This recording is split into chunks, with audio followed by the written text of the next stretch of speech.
I have been saying this and preaching the good word of My Hero for some time now, but chapter 362 elevated the series in a way I did not see coming. So My Hero does something that most shows don't do well, and that is redeeming characters.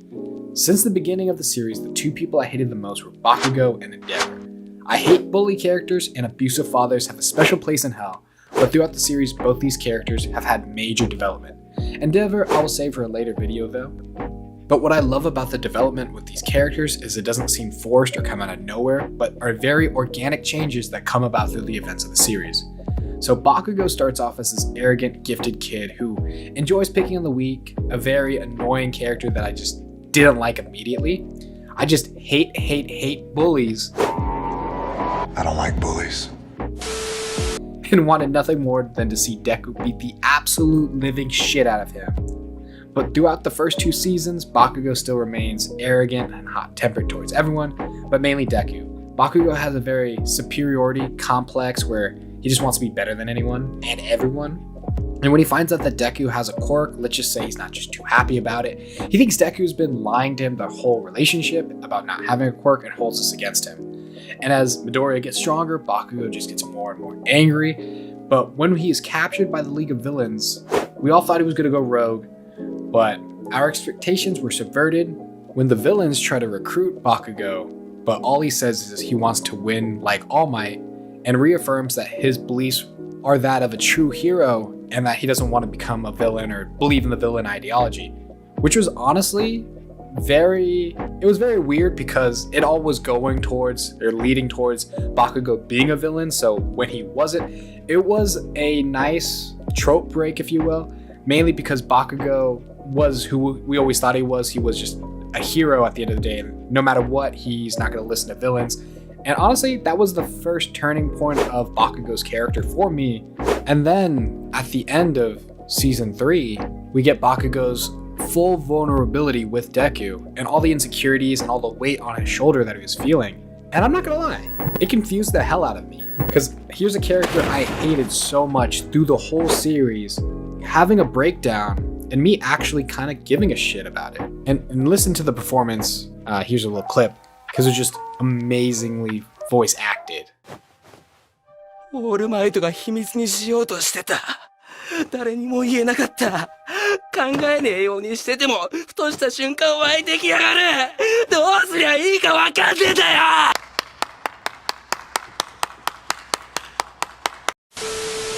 Honestly, after hearing the performance by the voice actor and hearing the break in his voice while he's unloading everything he's been feeling, it took me out of my preconceived notion of Bakugo, and it kind of made me think of him just as how he is. He's just a kid. He's just a kid learning and maturing. And I realized at that point, just me writing him off as a bully isn't doing him justice. He's going through his own struggles and challenges, and he's just trying to find his way of dealing with it. And at the end of the day, I was treating him like an adult when he is literally like a 15-year-old kid. And we all make mistakes when we're kids, so it kind of made me think of Bakugo in a new light.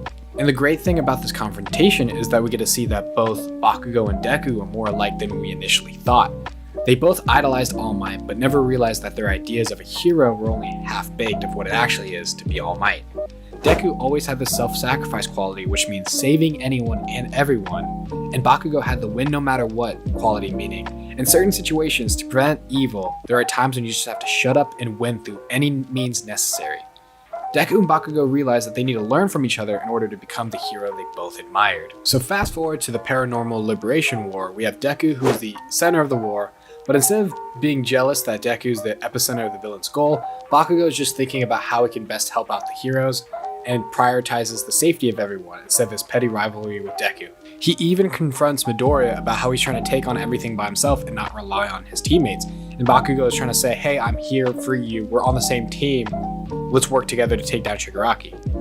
And I didn't notice this my first read-through of this chapter, but Deku and Bakugo are still learning from each other and took on more of their own unique qualities. So Deku, who originally didn't care to win as long as everyone was okay, now boldly takes on Shigaraki with the intent to win as a means to protect everyone. And with that, the reverse is also true, and we see Bakugo finally gain the ability that was exclusive to Deku: self-sacrifice. Honestly, this panel gave me chills. When I saw Bakugo's body move before he could even think, It brought me all the way back to season 1, episode 2, where Deku saved Bakugo for the first time, and it seemed like that he finally caught up to Deku, that he finally got his moment and finally was able to become the hero that Deku's always has been. It was honestly one of the best Bakugo chapters that I've ever seen, and in the midst of that battle, we even get a flashback to a conversation Bakugo and All Might had together, where Bakugo is coming to terms with his past and strives to do better. He reveals that he's trying to atone for what he did to Midoriya. And honestly, seeing scenes like this and seeing it culminate in these amazing action shots revitalized my love for Bakugo, and as well did a kind of 180 on what I originally thought about Bakugo. And it's moments like this where it was just crazy because I absolutely hate bullies with all my heart, but here I am sympathizing with a kid who is just trying to make amends. Like, he's no longer a bully, he's no longer this piece of shit character I thought he was for the majority of the series. He is just a kid struggling with a lot of issues that teenagers and kids always go through. And in chapter 319, we see Bakugo voicing his concern for Deku as he tries to take everything on his own and leave the academy because he feels like he's going to put everyone in danger. But Bakugo is the only one talking to the pros and saying, I know Deku and I know what he'd do in this situation. We can't leave him alone. It's dangerous to leave him alone. The other heroes think it's okay for Deku to run off and do his own thing, but Bakugo is the only one who knows the burden it is that Deku carries and how it's not good for him to go on his own, and that they need to bring him back to the academy. When Class A eventually goes up to meet with Deku, Bakugo is the one who's trying to talk sense into Deku, especially because Midoriya stopped smiling once he started this new journey where he was going to take everything on by himself. And Bakugo's the one to trying to bring him down to earth and be like, hey, the hero we both admired is All Might, the one who was always smiling. And then we get one of my favorite parts of Bakugo's character development. It's just these beautiful sets of panels where Bakugo is apologizing for everything he's ever done to Deku and finally explains to Midoriya face to face why he did everything he did. And I'm not gonna fucking lie, this shit hit home. And then he extends a hand to Deku and becomes a pillar of support for him. The whole series we have watched Bakugo go through this metamorphosis which culminated to this beautiful moment where Bakugo finally confronts himself and beats his own insecurities in front of the man he tormented the most. And honestly, that's all I wanted to ever see from Bakugo. Just with all the stuff he put Midoriya through to finally apologize, and I know it is a little late to say it, but to make this character to change and to actually offer a sincere apology and hopefully start anew with Izuku was honestly one of the best character defining moments for Bakugo. And then in chapter 358, Bakugo reaffirms his new self-worth and identity when confronting Shigaraki's philosophy of the current world. But even though Bakugo did all that cool stuff, Shigaraki still basically beat the shit out of him while roasting him. I'm not gonna lie, Shigaraki was spitting when he was roasting Bakugo. Like, Shigaraki was saying that you're only Midoriya's shadow, and the reason why I was interested in you was because you're his best friend. Now that's a lot of damage! And that no matter what you do, you won't live up to Midoriya. And I'm not gonna fucking lie, that shit was crazy.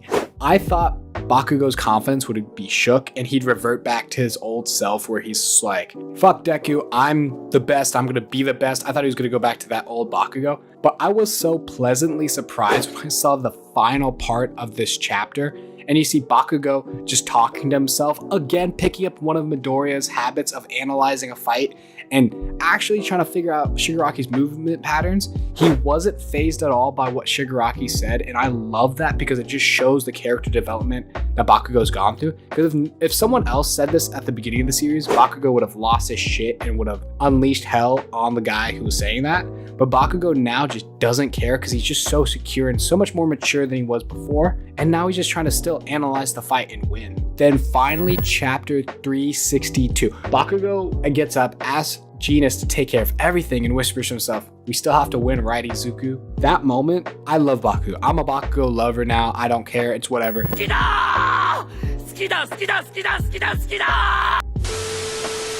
But this chapter literally just took everything that was great about Bakugo and elevated it to a new level. He is still fighting Shigaraki. Then taking pages right out of Midoriya's actual notebook, Bakugo notices that Shigaraki does a right hand like what Bakugo used to do. So he anticipates that, dodges it, and then we get this beautiful panel where he's just like, tell me, Izuku, will I reach you someday? And it's just so beautiful because a guy who was so afraid of people being better than him, has finally admitted to himself that Izuku is better than him, but he can still catch up. And then, come on, man. I honestly almost uttered the waterworks when I saw the panel where Bakugo is about to die and is talking to the vestige of All Might. He was like, hey, I never asked you this before, but I've always wanted to ask you to sign this for me. Like his All Might card that he treasured when he was a kid. And this hit way too hard. I'm crying. I'm on the floor, throwing up and crying. Because it just shows that Bakugo was the same kid that Deku was, but he just had to hide behind his insecurities and fake bravado when all along, him and Deku would have been best friends. And then his heart explodes. And come on, man, that final page, and then we see the All Might card that he kept with him. Come on, that's just too much. Jesus. That panel, just seeing the card, because they reference that card so many times in the anime whenever they talk about their kid flashback, and to see that Bakugo actually held on to that the whole series. Please stop. And thus, the death of Katsuki Bakugo. Honestly, everything about his character has grown on me so much, and seeing how Hirokoshi handled his development was truly some of the most brilliant storytelling I've seen in a manga. I honestly have no words when I read this. I did get spoiled online about the death, which kind of ruined my read through, but still reading the chapter, I felt all the emotions that Hirokoshi was trying to convey through the character development and the character arc that we saw Bakugo go through. And now we go from the beginning of the series, me absolutely hating this character, now to him being one of my favorite characters in Shonen and in My Hero Academia, period. He was just written so well. And if Bakugo really did die here, I honestly can say that I'm okay with the outcome, as I feel his journey of self-acceptance has finally come to a grand conclusion. But My Hero 362 really is a historic chapter that ended the character arc of one Katsuki Bakugo.